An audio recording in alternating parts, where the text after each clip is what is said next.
Isa ang ating bansa sa mga lugar na masasabing kumikilala sa papel na ginagampanan ng mga kababaihan sa ating pamumuhay at pag-unlad. Sa katunayan, ang pagkilalang ito ay nabibilang sa mga mandato ng ating konstitusyon. Isa na malinaw na patunay sa pagpapahalaga ng Pilipinas sa pagkakapantay-pantay. Ngunit dito lang mga nakaraang linggo, naging laman ng usap-usapan ang ilang mga pangyayaring sinasabing nagpakita ng diskriminasyon laban sa mga kababaihan. Diskriminasyon na matagal-tagal na rin natin pilit na binabago. Ako po, si Cathy San Gabriel. Kabilang sa mga pangyayaring ito ay ang pagbebenta ng isang kontrobersyal na t-shirt na nagpapakita ng insensitivity sa mga kababaihang naging biktima ng panggagahasa. Dagdag pa rito, umani rin ang pambabatikos ng isang denim at underwear fashion show na umiinsulto umano sa kababaihan. Pero paano nga ba tuluyang maaalis ang konsepto ng diskriminasyon sa ating lipunan? Ako po si Kirby Cristobal. Yan at marami pang iba ating tatalakayin ngayong gabi. Ako po si Attorney Mark Castrodes. Samahan po ninyo kami sa isa't kalahating oras na paghimay sa napakalagang isyong ito. Dito lamang sa Women's Rights, a PTV Special Forum.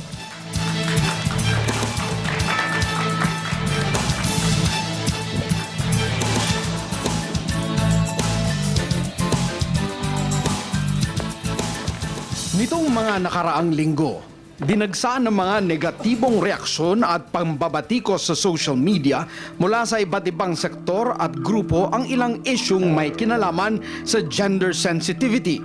Lunes noong in-upload ng isang writer na si Karen Kunavich sa Facebook ang isang litrato ng t-shirt na tila ginawang katatawanan ang isyung rape dahil sa imprentang "It's not rape, it's a snuggle with a struggle" na ibinibenta ng pinakamalaking mall operator sa Pilipinas. Dahil dito, mabilis na inaksyonan ng nasabing mall operator ang issue. Ayon sa kanila, ang mensahe ng nakalagay ay di katanggap-tanggap, kaya naman inimbestigahan nila kung paano ito nailabas sa merkado. At di umano, nalaman lang nila ito dahil sa social media. Noong 2013, higit 5,000 incidents ng rape sa mga kababaihan at kabataan ang naitala ng Philippine National Police Women and Child Protection Center. Kasabay pa nito, noong nakaraang Sabado, tinuligsa rin sa social media ang underwear fashion show ng isang kilalang clothing brand. Ito ay dahil sa nakakabahalang konsepto ng isang babaeng nakatali sa leeg na dahan-dahang hinihila na parang aso. Ayon sa Gabriela, isang sektor na sumusulong para sa karapatan ng mga kababaihan, magpapasa sila ng resolusyong patungkol sa mga insidenteng ginagawang bagay ang mga kababaihan. Dagdag pa ng Gabriela, isa ito sa nakakabahalang pagbabalik tanaw sa konsepto na pang-aalipin sa mga kababaihan. Kaya naman kailangan daw maitama ang di kanais-nais na mga mensaheng ito. Kailan nga ba matatapos ang mga isyong nandi pagkakapantay-pantay sa pagitan ng mga kalalakihan at kababaihan? Hindi na nga ba makawala ang mga kababaihan sa konsepto ng pang-aalipin? Muli, sama-sama nating himayin at talakayin ang mainit na isyong ito dito sa Women's Rights, a Special Forum.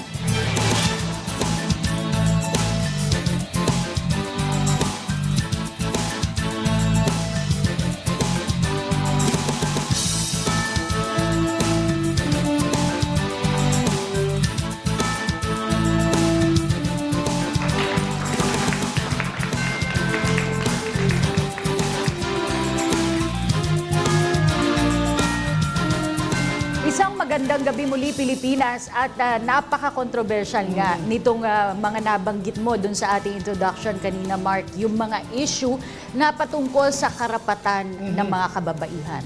Kasi pag pinag-usapan, Cathy, ang rape at pang-aalipin, ibang level na diskriminasyon na ito eh. Marami na tayong batas para protektahan ang kababaihan. Pero bakit lumalabas pa rin itong mga ganitong tema? Sinasabi nga moderno na ang ating panahon. Ngunit nagbago ba ang paningin ng society, ng lipunan sa aming mga babae? Kaya kasama po natin ngayong gabi ilan sa mga eksperto on women's rights at hindi lamang sa kababaihan, sa talagang gender equality sa ating bansa na para ma-promote yung maayos na demokrasya. Pakilala na natin sila. Mula po sa MTRCB, si Miss Maria Lanot, siya po ay board member ng Movie and Television Review and Classification Board. Kasama rin po natin ang Vice President and Deputy Director, Partners for Human Progress and Social Development, Professor Ana Malindo. Kasama rin po natin mula naman sa Coalition Against Trafficking in Women Asia Pacific o CATWAP. Siya po ang Executive Director nito, Ms. Jean Enriquez. At dapat lang may representante ng mga kalalakihan, Attorney Dennis Pulma, President, MOVE, Men Opposed to Violence Against Women Everywhere. At isa pong propesor ng Department of Women Development Studies ng University of the Philippines, Dr. Sylvia Claudio. At mula naman sa hanay ng Kabataan, Executive Vice President, National Alliance of Youth Leaders, Trisha Rojas. Pag pinag-usapan yung karapatan ng kababaihan, nasaan na nga ba ang Pilipinas? Yan ang gusto nating malaman mula kay Professor Claudio. Sa lahat ng tanong na yan, no? Lalo na human rights in general, pero particular sa karapatan ng kababaihan, ang unang-unang hindi ko ginagawa yung nagkukumpara. Diba? Kumusta na sa ibang bansa, kumusta sa atin. Mas mahalagang tignan lang natin yung Pilipinas mismo. At maaari talaga nating sabihin maraming magandang nangyari na, marami tayong naipasang batas, marami na ring pagbabago sa ating kultura, pero marami pa rin kailangang gawin. At ito yata yung paksa natin ngayong hapon, no? Gabi Kasi, ngayong gabi. Kasi mukhang dito tayo sa ano pa yung kulang, paano na naman nangyari ang ilang bagay na nakasulat na sa ating batas. Sa totoo lang, matagal nang pinuna ng mga advocates of human rights and women's rights. Bakit nagkakaroon pa rin ng mga ganitong problema? Masasabi po ba natin, Ma'am Mara Lanot, na yung women's rights sa ating bansa ay kinikilala na at as a culture ay narirespeto na natin yung mga karapatan ng kababaihan at itong mga insidente ang nangyari kamakailan ay mga exception to the general culture ng pagrespeto. Umusad naman sa tingin ko ang kalagayan ng kababaihan sa Pilipinas. Ang problema, syempre, maya't maya, may bumabalik na kabalbalan o parang pag-urong, no? Na may kinalaman sa karapatan ng kababaihan, sa dignidad ng kababaihan. Kaya naman, ang mga babae at mga lalaki rin na ating mga katuwang ay walang tigil sa pagmumulat ng ating mga kababayan tungkol sa karapatan, tungkol sa ekwalidad, sa pagkakapantay-pantay ng babae at lalaki, at lahat ng mga kinalaman sa, yun na nga, sa dignidad natin bilang human being. Ito nga yung kaninang nabanggit natin, yung isang denim and underwear fashion show at yung isang t-shirt sa isang napakalaking chain ng mall ay umani ng batikos sa internet. At si Trisha, tatanungin natin, ano ba yung mga nakita mo dun na mga naging komento tungkol dun sa dalawang instances na yun? Siguro, pakwento bro, ano ba talagang nangyari? Kasi maraming hindi nakakaalam dun sa talagang nangyari. O sige, kwento mo Trisha. Okay, unang-una yung dun sa underwear fashion show nga, nagkaroon ng yung mga models nakadamit ng iba't ibang underwear and sa isang parte nung fashion show na yun, isa sa mga prominent na figures sa TV, yun nga, pinakita dun sa video kanina na may hawak siyang, may kasama siyang babae na nakatali. At mga komento dito sa social media na lumabas nga na yung pagtrato ng babae ay tila animal or hayop. Tapos yung nangyari naman dun sa isa naman, yung sa t-shirt, mula sa isang prominent na clothing or sa isang prominent na mall, yun nga nagkaroon ng statement dun sa shirt na yun na nag-spark ng galit sa mga tao kasi if I recall correctly, yung statement ay nakalagay, it's not rape, but it's snuggle with a struggle. So, yun nga, on the part of the youth naman, parang they took this in a sense na, why are you taking rape so lightly? It's a very serious issue. And then you call it a snuggle with a struggle. And then there are real people who are actually going through experiences with rape. And I know personally, people, when they encounter this, talagang they were at rage. Yun nga dito sa issue na to. Miss Enriquez, what's wrong with that video? Anong problema doon? Kung talagang merong artistic expression of whatever interpreted incident or whatever imagined circumstance ang kanilang ipinakita doon, what's wrong with that? Ang tinutukoy mo yung bench, modeling. yung denim fashion show. Oo. Yung nakatali ang babae at ang tema nitong particular segment na ito dun sa show ay Coco and his pet, no? Yan. Tingin ko dun pa lang sa pamagat, malinaw na kung paano tinuturing yung babae.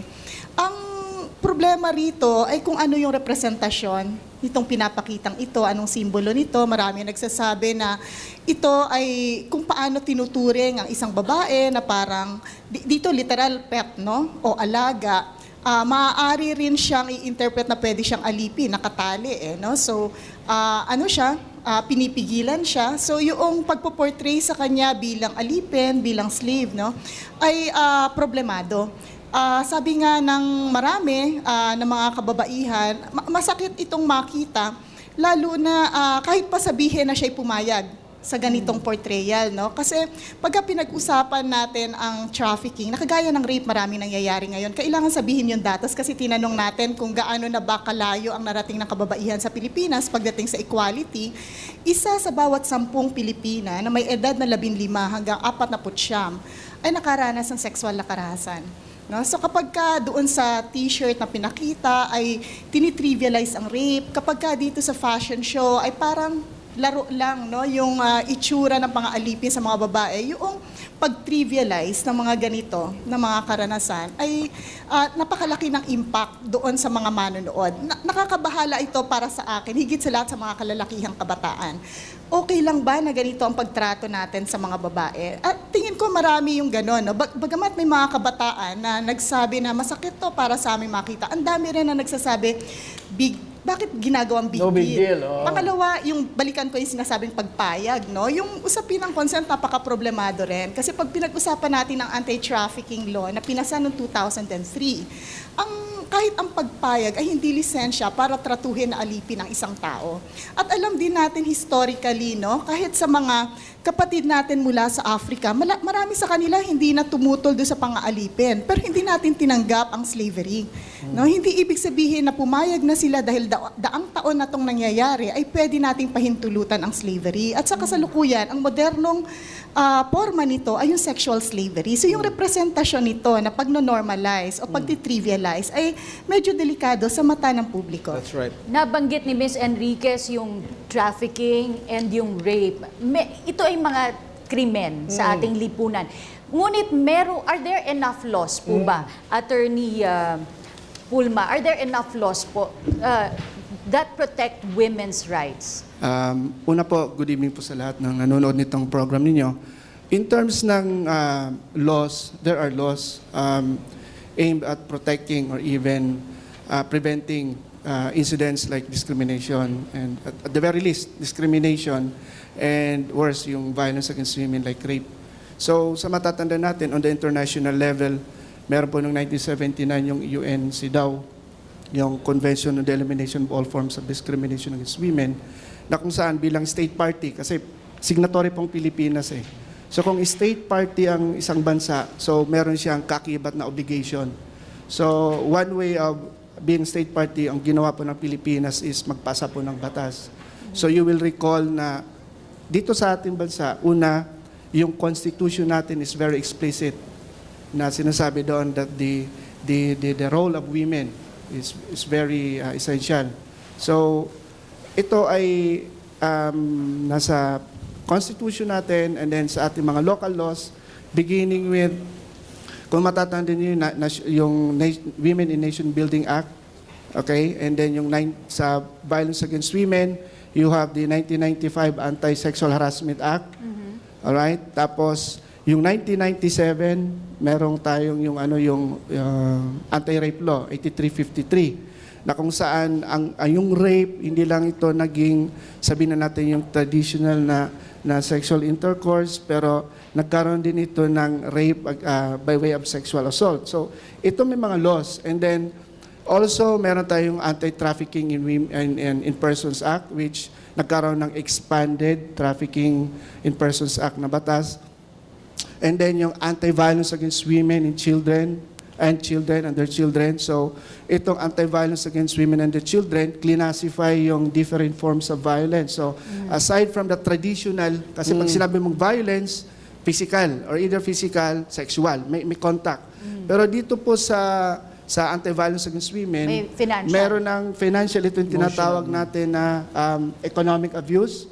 Kung ang isang, kunyari, mister refuses to give support, or even if without justification, ang isang mister piniprevent niya, that is economic abuse, and also psychological violence. Alright. And then itong Okay. mga, if I may also add, itong... But let's talk about the details of other laws, Attorney Yes. Pulmano. Balik muna natin kay Professor Ana. Professor Ana, we just did not create laws and policies na banggit ni Panyero. Oo, marami-rami yun, But ano? we also put our money into it. Kasi meron tayong mga funds dedicated for women, yung training for gender equality, etc. Sa tingin niyo po ba, nagbubunga yung investment ng ating pamahalaan o ng ating gobyerno dito sa fight for women's rights? Ang una, magandang gawi sa ating lahat at sa mga taong nanonood ng programang ito. Sa akin, sa tingin ko naman, ang gobyerno natin at even yung mga tinatawag nating non-government organization or advocates of human rights and women's rights, they're doing their job naman talaga para matugunan yung pangangailangan para magkaroon ng edukasyon. Ang hindi lang babae, pati na yung mga lalaki, kung anong dapat gawin at paano natin dalhin at paano natin i-advocate yung tinatawag nating women's right and gender equality. Pero sa usapin ng training at usapin ng capacity building, ang impact kasi nito hindi ganon kadali eh. Hindi siya nag-i-impact in a matter of, like for example, if nag-training ka ngayon, bukas meron na. It should be a sustained advocacy. It should be a sustained capacity building na dapat gawin, hindi lamang sa mga adults or young adults, no? Even as early as children, they should at least be educated already na may ganitong pagtingin dapat tayo sa isang babae, dapat nire-respeto natin sila at may mga pamantayan. So kapag nagkaroon ng sustainable na mga ganitong training and capacity building and advocacy, hindi lamang sa gobyerno, kundi pati na rin sa non-government organization and even the private sector, I think in a matter of time, yung investment na binibigay or yung pera na nilalaan dyan, magkakaroon ng bunga. Pero as of now, I think there's still a lot of, we need still to invest more, I think, on this. Di ba kasi nag-training dito yung Philippine Council? Masaya yung training. yung GAD, Gender and Equality Development. No? Parang gano'n, Gender and Development. Ayun, masaya nga yung training na yon. Pero marami pa pong mga katanungan ng ating kasamang si Kirby Cristobal at ang ating mga studio audience. Kaya ibaling muna natin kay Kirby. Maraming salamat sa inyo, Cathy at Attorney Mark. Pero bago yan, i-acknowledge ko muna yung ating mga bisitang estudyante. Galing sila sa iba't ibang universidad at kolehiyo sa ating bansa. Welcome po sa Channel 4. Unang may katanungan, Cathy, si Anne Sherina Lazarte galing ng Miriam College. Anne? Good evening po. So my question is addressed to Dr. Sylvia Claudio.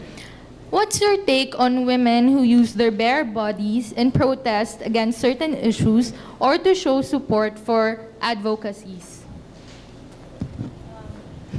Siguro, unang-una, no? Ako ay hindi sumasang-ayon na dapat natin i-censor ang mga bagay na mukhang sexual in nature, no? Bakit yon? Kasi hindi nakakatulong. Minsan, mag-give tayo ng impression na mali yon. Diba? Na mali ang ating mga katawan, may masama tungkol sa katawan. Ang isa rin kasing advocacy ng women is for us to know our bodies, to understand them, not to look at bodies negatively, lalo na mga kababaihan, no?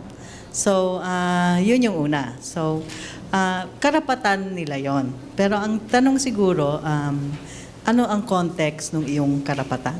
No? Kasi kung effective naman, siyempre, ewan ko kung tinuturo pa sa history, pero noon si Lady Godiva daw ay sumakay sa kabayo para magprotesta at maayos naman daw yung ginawa niya noon, di katanggap-tanggap yon. No? But sometimes we're sending the wrong message. Like that fashion show. Fashion shows really are beginning to tell young people that you have to have a certain standard of beauty, which is not attainable for most young people. Because of the standards of beauty, maraming hindi na healthy ang approach sa food, sa katawan. Fashion shows are also used to sell. Diba? They're using sex to sell. They're not even using sex to protest anything or to express something. It's being used to sell certain commodities. So I think the issue of nakedness, we have to be very careful. We don't want to give negative sex messages. But we're also against using women's bodies and men's bodies na rin in this case just to sell things and to give the wrong ideas and values. So, yung values ng materialism, commercialism, yung values ng perfect body types, kaya nagkaka-body hatred na yung mga tao for normal bodies, Kasi hindi naman yun yung norm, yung nakikita sa shows. Those are extremes actually, no? Those are the values that I didn't like about the show. Alright, maraming salamat po sa inyo, ma'am. Next question naman, Attorney Margaret Cathy, galing naman kay Jacqueline Yabot ng Miriam College. Jacqueline? Hello, good evening po. My question is for Ms. Enriquez. Yes, in relation to what happened with the controversial fashion show po. If the roles were reversed, kung saan yung lalaki ang nakasuot ng leash and yung babae ang nakahawak doon sa leash, will it still have the same reaction or yung gravity ng reaction ng mga tao? Will it still be the same? Yun po. Hindi ko matatansya yung reaksyon ng mga tao, pero sa amin kasi mapalalaki o mapababae ang itinuturing bilang alipin, hindi ito katanggap-tanggap. Pero katulad ng sinabi ni Dr. Claudio, importanteng konteksto, napakalakas talaga kapag ang iyong tinatalian, ino-objectify, ay yung alam natin sa ating lipunan na historically marginalized, no? So, children, women, people with disabilities, o indigenous people. Pero regardless, kagaya ng sinabi ko, ito man ay lalaki, ito man ay babae, sa palagay ko hindi siya katanggap-tanggap. Thank you. If you do a very extensive research, there's a site that's very interesting called www.facebook.com. You see a lot of Marami videos doon. there. There's one social experiment, ma'am, in relation to the question earlier that I thought was brilliant. Yung I saw kung that. binubugbog ng babae yung lalaki, nagtatawanan. Pero kung reverse na lalaki nang bubugbog sa babae, Inaawat. Talagang inaawat na merong pagrespeto sa babae, walang pagrespeto sa lalaki. Your thoughts, Professor Malindo? Nakakatawa, pero seryoso yung tanong, no? Pero sa akin kasi, ang issue kasi ng pambubugbog is generally speaking not acceptable. Kahit ang bugbugin mo ay babae or lalaki, bottom line pa rin, nananakit ka ng tao. So kung titignan mo ang human rights perspective, hindi siya pwede. Siguro sa society natin, kaya natatawa yung mga tao, which is not good actually, kung may nabubugbog na lalaki at nabubugbog yung babae, kasi it's not common. Kasi ang laging iniisip natin, it's actually women ang nagiging battered, di ba? Pero actually, hindi rin magandang tignan na ang babae ay nambubugbog ng lalaki because precisely the point, we are not supposed to hurt another person physically or we should not be violent. Kasi bottom line, ang pambubugbog mali pa rin mababae o malalaki man yon. So ang point ko lang dito is, hindi ibig sabihin na we're advocating for women's rights na hindi na rin natin pwedeng tignan na ang mga kalalakihan din may sarili din silang human rights na we should be mindful and we should think about. Kasi ang ano naman natin, ang advocacy natin, it's not only the empowerment of women, it's actually gender equality. When you talk about gender equality, it means you respect the right of men, at the same time, you respect the rights of women. Para magkaroon ka ng tinatawag mong equal footing. Iyon naman talaga dapat ang advocacy ng lahat. Hindi dapat mauna lang yung women at hindi mauna ang men. It should be both, I think. And that's the proper way of looking at things. Issue Thank ng you. pagkakapantay-pantay, maraming mga batas na pumoprotekta sa karapatan ng mga kababaihan. Ngunit, tama ba yung pagpapatupad nitong Correct. mga batas na ito? At interesting, Kathy, yung pangalan ng grupo ng isa, no? Men opposed to violence against women everywhere. Gusto kong tanungin, bakit sila nabuo? Siguro mga gentlemen, Ayan, yung mga oo. miyembro niyan. Magbabalik po ang inyong PTV Special Forum.